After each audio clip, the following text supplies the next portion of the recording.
Hello दोस्तों, स्वागत है आपका प्रियंका लर्निंग क्लासेज में। 67वें बीपीएससी बिहार एसएससी बिहार दरोगा सीडीपीओ जेपीएससी उन सभी एग्जाम को ध्यान में रखते हुए एनसीईआरटी की सीरीज चलाई जा रही है। इसके अंतर्गत हम लोग ज्योग्राफी के क्वेश्चन को देखते हैं ताकि इससे कोई क्वेश्चन आए तो ना छूटे। तो चलिए हम लोग देखते हैं ज्योग्राफी के क्वेश्चन। तो आज का टॉपिक हम लोग देखते हैं मानव प्रजाति, जनजाति एवं भाषाएं। काफ़ी इंपॉर्टेंट टॉपिक है, हमेशा 1-2 नंबर का क्वेश्चन हर एग्जाम में यहाँ से देखने को मिलता है। तो चलिए हम लोग देखते हैं इसे रिलेटेड क्वेश्चन। तो पहला क्वेश्चन है, गारो, खासी और जयंतिया जनजाति मुख्यतः कहाँ पाई जाती है? तो इसका आंसर हो जाएगा मेघालय। इसकी व्याख्या देखिए, गारो, खासी, जयंतिया पहाड़ियाँ मेघालय राज्य में स्थित है। इन्हीं पहाड़ियों के नाम पर यहाँ की जनजातियों का नाम दिया गया है। आगामी तथा बोडो मेघालय की अन्य जनजातियाँ हैं, जबकि कुकी तथा लुसाई मणिपुर की प्रमुख जनजातियाँ हैं। नेक्स्ट क्वेश्चन है, निम्नलिखित भाषाओं में कौन सी एक आर्टिस्ट समूह की भाषा है? तो इसका आंसर हो जाएगा खासी। इसकी व्याख्या देखें, भारतीय जनजातियों द्वारा बोली जाने वाली ऑस्ट्रिक समूह की भाषाएं खासी, संथाली, बुंडारी, भूनिज आदि है। तमिल भाषा द्रविड़ समूह की प्रमुख भाषा है, जबकि मराठी भाषा यूरोपियन समूह से संबंधित है। नेक्स्ट क्वेश्चन है, चेंचू जनजाति निम्नलिखित में से किस प्रदेश के निवासी है? तो इसका आंसर हो जाएगा आंध्र प्रदेश। इसकी व्याख्या है, चेंचू दक्षिण भारत की प्रमुख जनजाति है जो आंध्र प्रदेश के नल्लामला पर्वतीय क्षेत्र में निवास करती है। यह केरल के भी कुछ ही क्षेत्रों में पाई जाती है। यह विधवा विवाह को महत्व देते हैं। नेक्स्ट है, निम्नलिखित राज्यों में से कौन सा राज्य टोडाओं का निवास स्थान है? तो तमिलनाडु। इसकी व्याख्या देखिए, टोडा जनजाति तमिलनाडु राज्य में पाई जाती है जो नीलगिरी पहाड़ियों में निवास करती है। इन्हें बहुपतित्व विवाह प्रथा प्रचलित है। इनका मुख्य व्यवसाय पशुपालन है। नेक्स्ट क्वेश्चन हम लोग देखें तो नेक्स्ट क्वेश्चन है, वर्ष 2014 में किसे शास्त्रीय भाषा का दर्जा दिया गया है? तो इसका आंसर होगा ओडिया। इसकी व्याख्या है, वर्तमान समय तक भारत में कुल 6 भाषाओं के संसद द्वारा शास्त्रीय भाषा का दर्जा दिया जा चुका है तथा तमिल 2004, संस्कृत 2005, तेलुगु व कन्नड़ 2008, मलयालम 2013, उड़ीसा 2014 किसी भाषा को शास्त्रीय भाषा का दर्जा इसकी ऐतिहासिक पृष्ठभूमि तथा साहसिक समृद्धि को भी देखते हुए दिया जाता है। नेक्स्ट है, निम्नलिखित में से वह राज्य संघ क्षेत्र कौन सा है जिनमें कोई जनजातीय समुदाय नहीं है? तो इसका आंसर हो जाएगा हरियाणा। इसकी व्याख्या देखिए, पुडुचेरी, दिल्ली, चंडीगढ़, हरियाणा, पंजाब ऐसे राज्य हैं जहां कोई भी ज्ञात जनजातीय समुदाय नहीं पाई जाती है। देश में सर्वाधिक जनजातीय जनसंख्या मध्य प्रदेश में पाई जाती है। नेक्स्ट है, अंडी और ओपोरुतिब नाम से प्रचलित विवाह किस आदिवासी समुदाय में संबंधित है? तो इसका आंसर होगा हो। इसकी व्याख्या देखें, अंडी विवाह और अपोत्तरित विवाह से तात्पर्य क्रमशः वार्ता के द्वारा विवाह और अपहरण के द्वारा विवाह है। इस प्रकार के विवाह को हो आदिवासी समुदाय में प्रचलित है। इस जनजातीय समुदाय का सर्वाधिक संकेंद्रण झारखंड तथा उड़ीसा राज्य में है। नेक्स्ट है, निम्नलिखित में से वह क्षेत्र जहाँ अनुसूचित जाति का सर्वाधिक संकेंद्रण है? तो इसका आंसर हम लोग देखिए तो इसका आंसर बी होगा। उत्तर भारत के विशाल मैदान में अनुसूचित जातियों एससी का सर्वाधिक विस्तार है, जो 2011 की जनसंख्या के अनुसार देश में अनुसूचित जातियों की कुल संख्या भारत की संपूर्ण जनसंख्या का 16.6% है। नेक्स्ट है, सरहुल त्यौहार कौन सी जनजाति मनाती है? तो उरांव। इसकी व्याख्या देखिए, सरहुल से तात्पर्य भिक्षु की पूजा से। यह त्यौहार झारखंड क्षेत्र में उरांव, मुंडा और हो जनजातियों द्वारा प्रत्येक वर्ष हिंदू कैलेंडर के पंचम माह चैत्र में मनाया जाता है, जो जनजातियों की प्रकृति की समीपता को व्यक्त करता है। नेक्स्ट है, प्रजातीय समूह मैंगलोइड भारत में कहाँ पाए जाते हैं? तो इसका आंसर होगा उत्तर पूर्व क्षेत्र में। इसकी व्याख्या है, मोंगलायड उत्तर पूर्वी भारत के पहाड़ी एवं जंगली क्षेत्रों में पाए जाने वाला प्रजातीय समूह है। इस जनजातियों की प्रमुख विशेषता त्वचा का रंग पीला, मध्यम ऊंचाई, सिर के बाल भूरे व खड़े, नाक चपटी तथा अधखुली आंखें होती हैं। नेक्स्ट क्वेश्चन है, ऋतु प्रवास किया करते हैं? तो इसका आंसर हो जाएगा भूटिया। इसकी व्याख्या है, विकल्प में दी गई भूटिया जनजाति ऋतु प्रवास करते हैं। यह जनजाति सिक्किम के सीमांत क्षेत्रों में पाई जाती है। इन्हें फोवोरियन, लहासा, दराई तिब्बत नाम से भी जाना जाता है। इसकी भाषा तिब्बती है। भाषा में इनकी सर्वाधिक आबादी उत्तराखंड राज्य में पाई जाती है। नेक्स्ट क्वेश्चन है, भारत में सबसे बड़ा जनजातीय समुदाय है? तो इसका आंसर हो जाएगा भील। इसकी व्याख्या है, भील जनजाति भारत की सबसे बड़ी जनजातीय समुदाय है जो मध्य प्रदेश, छत्तीसगढ़, महाराष्ट्र, आंध्र प्रदेश, तेलंगाना सहित कर्नाटक, त्रिपुरा व राजस्थान में पाई जाती है। दूसरी सबसे बड़ी जनजाति गोंड है, जो छत्तीसगढ़, मध्य प्रदेश, पश्चिमी राजस्थान तथा आंध्र प्रदेश में पाई जाती है। नेक्स्ट क्वेश्चन हम लोग देखते हैं। तो नेक्स्ट है, आपातानी कहाँ के मुख्य जनजातीय समूह है? तो इसका आंसर हो जाएगा अरुणाचल प्रदेश। इसकी व्याख्या देखें। आपातानी जनजाति अरुणाचल प्रदेश में पाई जाती है। यहाँ डफला, मिसमी, मोपा आदि जनजातियाँ निवास करती है। विशेष प्रकार से चावल की खेती करने तथा पर्यावरण संरक्षण में इसके योगदान के कारण आपातानी को वर्ष 2014 में यूनेस्को की विश्व विरासत सूची में शामिल किया गया है। नेक्स्ट है, मांगनियर नामक जनजातीय समुदाय। तो इसका आंसर होगा पश्चिमोत्तर भारत में अपनी संगीत परंपरा के लिए विख्यात है। इसकी व्याख्या देखें। मांगनियर एक मुस्लिम समुदाय है जो राजस्थान के रेगिस्तानी क्षेत्रों में निवास करता है। पाकिस्तान के सिंध प्रांत तथा संदर जिलों में भी ये समुदाय अत्यधिक संख्या में पाए जाते हैं। मांगनियर समुदाय अपनी संगीत परंपरा के लिए प्रसिद्ध है। नेक्स्ट है, निम्न में से कौन धौलाधार श्रेणी के क्षेत्र में प्रमुख जनजाति है? तो गद्दी। इसकी व्याख्या देखें। धौलाधार श्रेणी हिमाचल प्रदेश के चंबा तथा कांगड़ा आदि जिलों में विस्तृत है। इस पर्वतीय क्षेत्र की प्रमुख प्राचीन जनजातियाँ गद्दी है। गद्दी जनजाति अपने को गढ़वा शासकों का वंशज मानते हैं। धौलाधार श्रेणी में पाए जाने वाली प्रमुख जनजातियों में गद्दी, गुज्जर, लद्दाखी, लाहौली, बकरवाल और बाड़ी आदि प्रमुख है।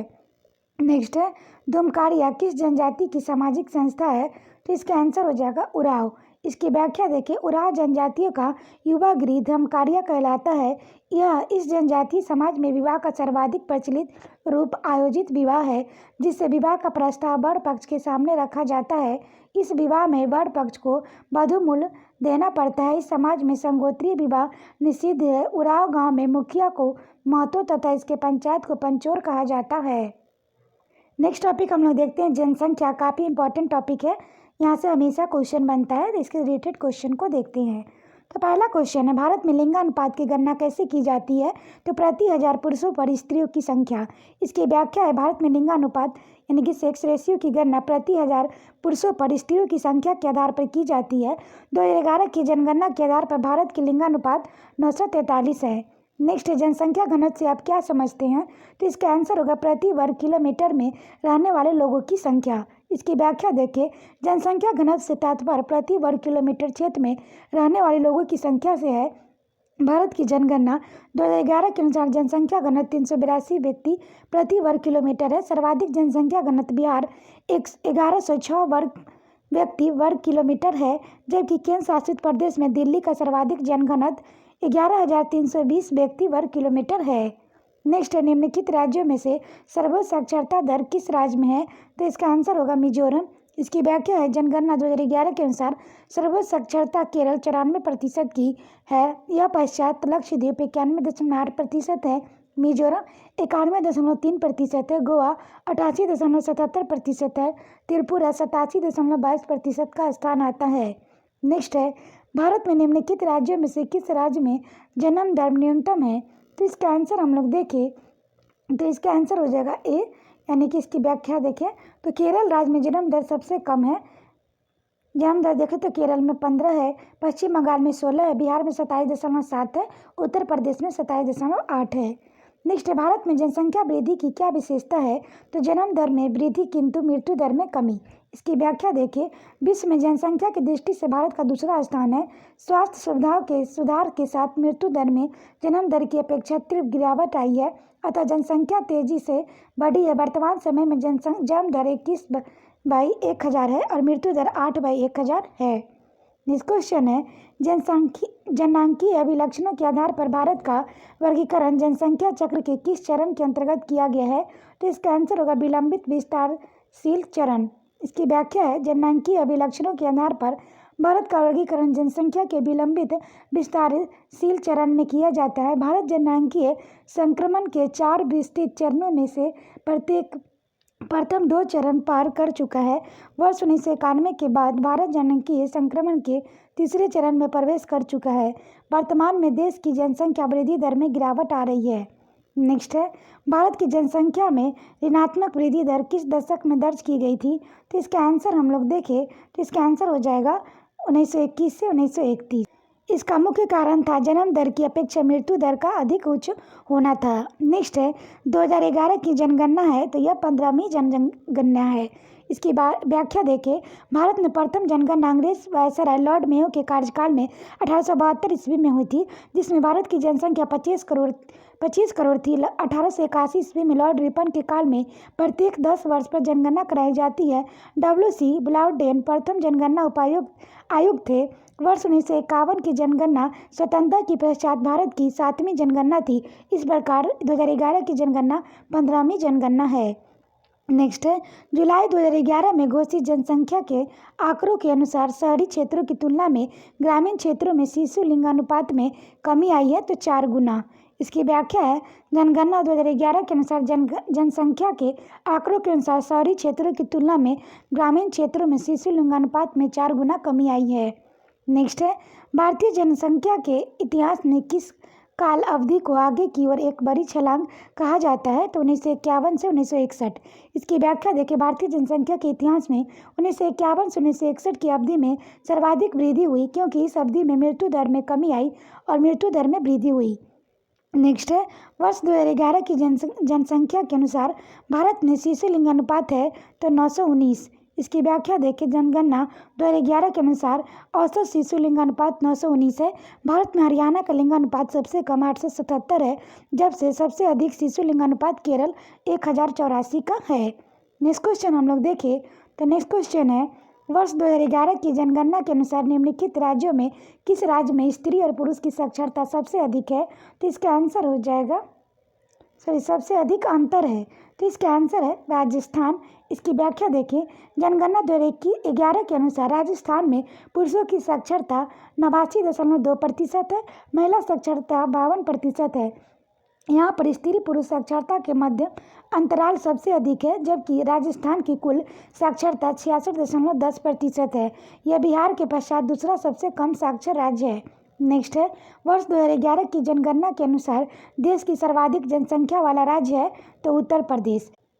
इसकी व्याख्या देखिए। भारत की जनगणना 2011 के अनुसार उत्तर प्रदेश की जनसंख्या 19,95,81,477 है, सर्वाधिक है, जो भारत की कुल जनसंख्या का 16.51% है। इसके पश्चात क्रमशः महाराष्ट्र 11 करोड़, बिहार 10 करोड़ का स्थान है।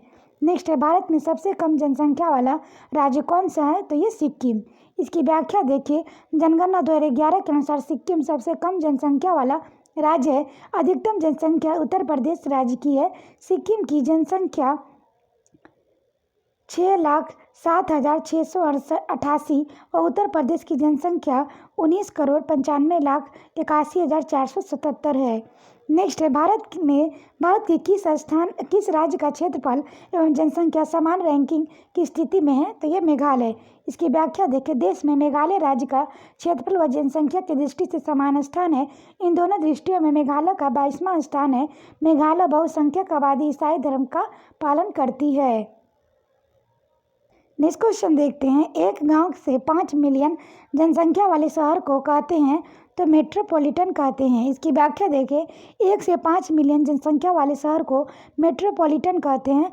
कॉस्मोपॉलिटन का अर्थ है सर्वदेशीय होता है, अर्थात यह स्थान जहां देश विदेश के अनेक भागों से आकर लोग बसते हो। दिल्ली, मुंबई, चेन्नई, कोलकाता प्रमुख उदाहरण है। नेक्स्ट है जनसंख्या के अध्ययन को क्या कहते हैं, तो इसका आंसर हो जाएगा जनसांख्यिकी। इसकी व्याख्या है। जनसंख्या के अध्ययन को जनसांख्यिकी कहते हैं। इसका अध्ययन जनसंख्या भूगोल के अंतर्गत किया जाता है। इसमें जनसंख्या के विविध घटकों जैसे लिंगानुपात, साक्षरता, जनघनत्व आदि का अध्ययन किया जाता है। नेक्स्ट क्वेश्चन है भारत में सर्वाधिक आबादी वाला शहर है, तो इसका आंसर हो जाएगा मुंबई। इसकी व्याख्या है। भारत में सर्वाधिक आबादी वाला शहर मुंबई है। इसके बाद क्रमशः दिल्ली, चेन्नई और कोलकाता का स्थान है। नेक्स्ट है भारत की जनगणना के अनुसार 50,000 से 99,999 तक की जनसंख्या वाले शहरी क्षेत्र को क्या कहते हैं, तो इसका कहते हैं श्रेणी 2 शहर। इसकी व्याख्या है। भारतीय जनगणना 1991 के अनुसार नगरों का वर्गीकरण श्रेणी 1 में 1 लाख से अधिक, श्रेणी 2 में 50,000 से 99,999, श्रेणी 3 के शहर 20,000 से 49,999, श्रेणी 4 के शहर 10,000 से 19,999, श्रेणी 5 के शहर 5,000 से 9,999। नेक्स्ट है, जनसंख्या वितरण के प्रतिरूपों को निम्नलिखित में से कौन सा भौतिक कारक निर्धारित करते हैं? तो इसका आंसर हम लोग देखें तो इसका आंसर हो जाएगा डी, यानी कि व्याख्या हम लोग देखें, भौतिक कारकों में भूविन्यास, जल की उपलब्धता और जलवाष्प प्रमुख रूप से जनसंख्या वितरण के प्रतिरूपों का निर्धारण करते हैं। उदाहरण के लिए हम देखते हैं कि उत्तर भारत के मैदानों, डेल्टा और तटीय मैदानों में जनसंख्या का अनुपात दक्षिणी और मध्य भारत के राज्यों में आंतरिक जिलों, हिमालय, उत्तरी पूर्वी और पश्चिमी राज्यों की अपेक्षा उच्च है। नेक्स्ट है, राष्ट्रीय जनसंख्या नीति के संदर्भ में कथनों पर विचार कीजिए। तो पहला, राष्ट्रीय जनसंख्या नीति 2000 में लागू की गई। दूसरा, इस नीति के तहत 18 वर्ष से कम आयु के बच्चों को निःशुल्क शिक्षा प्रदान करने की व्यवस्था की गई। तीसरा, दोनों है। चौथा, इनमें से कोई नहीं। तो इसका आंसर पहला सही होगा। इसकी व्याख्या देखिए, राष्ट्रीय जनसंख्या नीति वर्ष 2000 में लागू की गई, जो कई वर्षों में नियोजित प्रयासों का परिणाम था। राष्ट्रीय जनसंख्या नीति 2000 के तहत 14 वर्ष से कम आयु के बच्चों की निःशुल्क शिक्षा प्रदान करने, शिशु मृत्यु दर को 30 से कम करने, व्यापक स्तर की टीकारोधी बीमारियों से बच्चों की रक्षा करने, लड़कियों की शादी की उम्र बढ़ाने के लिए प्रोत्साहित करने तथा परिवार नियोजन को एक जन केंद्रित कार्यक्रम बनाने के लिए नीतिगत ढांचा प्रदान किया गया है। नेक्स्ट है, निम्नलिखित राज्यों में से किस राज्य की ग्रामीण जनसंख्या का प्रतिशत सर्वाधिक है? तो बिहार। इसकी व्याख्या देखिए, जनगणना 2011 के अनुसार बिहार में 88.70% जनसंख्या गाँव में रहती है, जबकि उड़ीसा 83.32%, उत्तर प्रदेश की 77.72% तथा महाराष्ट्र की 54.77% गाँव में निवास करती है। हिमाचल प्रदेश 89.96 जनसंख्या में ग्रामीण जनसंख्या का प्रतिशत सर्वाधिक, दिल्ली 2.5% में ग्रामीण जनसंख्या का प्रतिशत सबसे कम है। नेक्स्ट टॉपिक हम लोग विविध से देखते हैं, जिसमें पहला क्वेश्चन है, भारत के स्थलाकृति मानचित्र निम्न में से कौन सा संस्थान बनाता है? तो भारतीय सर्वेक्षण विभाग। इसकी व्याख्या है, भारत का स्थलाकृतिक मानचित्र भारतीय सर्वेक्षण विभाग द्वारा तैयार किया जाता है। विज्ञान और प्रौद्योगिकी विभाग के अंतर्गत राष्ट्रीय सर्वेक्षण और मानवीय संगठन भारतीय सर्वेक्षण विभाग सर्वे ऑफ इंडिया की स्थापना 1767 ईस्वी में की गई थी। नेक्स्ट है, दक्षिणी ध्रुव प्रदेश अंटार्कटिका में स्थित भारत के अस्थायी अनुसंधान केंद्र का नाम है? तो दक्षिणी गंगोत्री। इसकी व्याख्या देखें, अंटार्कटिका में स्थित दक्षिणी गंगोत्री भारत के अस्थायी अनुसंधान केंद्र का नाम है। इसके अतिरिक्त मैत्री व भारती नाम से 2 अन्य केंद्र भी भारत द्वारा स्थापित किए गए हैं। वर्तमान में दक्षिणी गंगोत्री अनुसंधान केंद्र नष्ट हो चुका है। नेक्स्ट है, कौन सा सही सुमेलित नहीं है? तो इसका आंसर हो जाएगा सी, यानी कि Bhabha atomic research centre Karnataka सुमेलित नहीं है। इसकी व्याख्या हम लोग देखें, Sriharikota Andhra Pradesh, Thumba Kerala, Bhabha atomic research centre Maharashtra, Pokhran Rajasthan.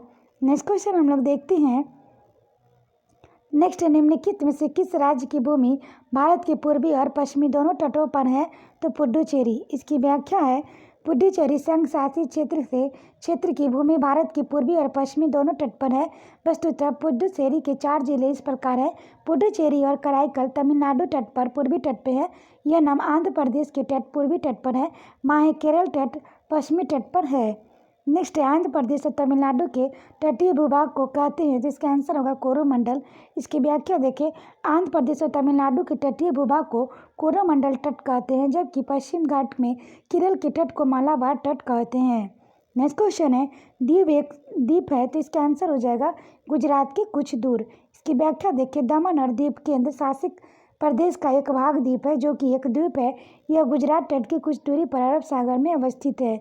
Next है, पिपली घाट दर्रा किस पर्वतीय भाग में स्थित है? तो ये अरावली में स्थित है। इसकी व्याख्या देखिए, पिपली घाट दर्रा अरावली के पर्वतीय भाग में स्थित है। पश्चिमी घाट के 3 प्रमुख दर्रे ठालघाट नासिक मुंबई, भोर घाट मुंबई पुणे, पाल घाट कोचीन चेन्नई है। नेक्स्ट क्वेश्चन देखते हैं, किस पर्वतीय स्थल को सतपुरा की रानी कहते हैं? तो इसका आंसर हो जाएगा पंचमढ़ी। इसकी व्याख्या हम लोग देखें तो मध्य प्रदेश के होशंगाबाद जिले में स्थित पंचमढ़ी पर्वतीय स्थल को सतपुरा श्रेणियों के बीच स्थित होने और इसके सुदूर स्थलों पर अवस्थिति के कारण इसे सतपुरा की रानी कहा जाता है। नेक्स्ट है, पेट्रोलॉजी किसका अध्ययन है? तो चट्टान। इसकी व्याख्या है, पेट्रोलॉजी शैल की जियोलॉजी एक शाखा है। इसके अंतर्गत चट्टानों की उत्पत्ति, संगठन, वितरण, संरचना का अध्ययन किया जाता है। नेक्स्ट है, भारत में कौन सी नदी को खुला नाला कहा जाता है? तो यमुना। इसकी व्याख्या देखें, यमुना नदी को खुला नाला कहा जाता है। ऐसा इसके अत्यधिक प्रदूषण होने के कारण कहा जाता है। इसके प्रमुख सहायक नदियाँ क्रमशः टोंस, चंबल, सिंध, बेतवा और केन है। दिल्ली से प्रभावित होने के समय यमुना गंदा नाला बन जाती है। नेक्स्ट है, विजयवाड़ा किस नदी के किनारे स्थित है? तो इसका आंसर होगा कृष्णा। इसकी व्याख्या देखें, विजयवाड़ा नगर आंध्र प्रदेश के कृष्णा जिले में कृष्णा नदी पर अवस्थित है। यह आंध्र प्रदेश का तीसरा सबसे बड़ा हैदराबाद और विशाखापट्टनम के बाद शहर है। नेक्स्ट है, पर्यावरणीय आयोजन के साथ मूलतः संबंधित संगठन है। तो ये है नीरी, NEERI। इसकी व्याख्या हम लोग देखें, राष्ट्रीय पर्यावरण अभियांत्रिकी अनुसंधान नीरी यानी कि national environmental engineering research institute पर्यावरणीय आयोजन के साथ मूलतः संबंधित संगठन है। इसकी स्थापना 1958 ईस्वी में नागपुर में की गई। नेक्स्ट क्वेश्चन देखते हैं, क्रिकेट बैट के लिए विलो कहाँ से प्राप्त होता है? तो इसका आंसर हम लोग देखें तो इसका आंसर होगा शंकुधारी वन, डी। इसकी व्याख्या देखिए, क्रिकेट बैट के लिए विलो लकड़ी शंकुधारी वनों से प्राप्त है। ये वन ठंडे प्रदेशों में पाए जाते हैं। भारत में जम्मू कश्मीर विलो निर्मित क्रिकेट बैट के उत्पादन के लिए प्रसिद्ध है। नेक्स्ट है, जीव मंडल आरक्षित क्षेत्र का उद्देश्य है तो उपयुक्त सभी वन भूमि की वनस्पति जात, प्राणी जात परिरक्षण, वन उत्पादों के प्रयोग और विकास, कृषि उत्पादों के प्रयोग और विकास। इसकी व्याख्या देखिए, जीव मंडल आरक्षित क्षेत्र का उद्देश्य वनस्पति जात और प्राणी जात का परीक्षण और वन उत्पादों के प्रयोग और विकास तथा कृषि क्षेत्र में उसके अनुप्रयोगों का बढ़ावा देना आदि है। नेक्स्ट है, कुगटी वन्य पशु विहार किस राज्य में स्थित है? तो हिमाचल प्रदेश। इसकी व्याख्या देखें, कुगटी वन्य पशु विहार हिमाचल प्रदेश के चांबा जिले में अवस्थित है। हिमाचल में 5 राष्ट्रीय उद्यान भी है जो इस प्रकार है, ग्रेट हिमालयन नेशनल पार्क, दूसरा पीन घाटी नेशनल पार्क, तीसरा इंद्रकीला नेशनल पार्क, चौथा खीर गंगा नेशनल पार्क, पाँचवा सीबलपाड़ा नेशनल पार्क। नेक्स्ट है, ऊपरी ब्रह्मपुत्र घाटी में पाए जाने वाला प्रमुख मुख्य खनिज है तो यह पेट्रोलियम। इसकी व्याख्या देखिए, पेट्रोलियम ऊपरी ब्रह्मपुत्र घाटी में पाए जाने वाला मुख्य खनिज पदार्थ है। इस देश की सबसे पुरानी तेल की पेटी है जो दियांग घाटी से सुरमा घाटी तक विस्तृत है। इस क्षेत्र में प्रमुख तेल उत्पादक स्थल डिब्रूगढ़ और शिवसागर जिले में स्थित है। नेक्स्ट है, मुंबई हाई किससे संबंधित है? तो इसका आंसर होगा पेट्रोलियम। इसकी व्याख्या है, मुंबई हाई पेट्रोलियम एवं उसके निक्षेप उत्पादन से संबंधित है। उल्लेखनीय है कि मुंबई तट से 176 किलोमीटर दूर मुंबई हाई तेल क्षेत्र स्थित है, जहां से वर्ष 1976 से तेल की प्राप्ति हो रही है। यह तेल क्षेत्र अरब सागर के महाद्वीपीय मग्न तट पर अवस्थित है। आशा करते हैं आपको ये वीडियो पसंद आया होगा। वीडियो पसंद आए तो इसे लाइक करें, शेयर करें, साथ ही चैनल को सब्सक्राइब करें और वीडियो को 1-2 बार सुन लें ताकि आपका रिवीजन हो जाए और यहाँ से कोई क्वेश्चन एग्जाम में तो ना छूटे। तो आज के लिए इतना है दोस्तों, फिर मिलते हैं नेक्स्ट वीडियो में। Thank you.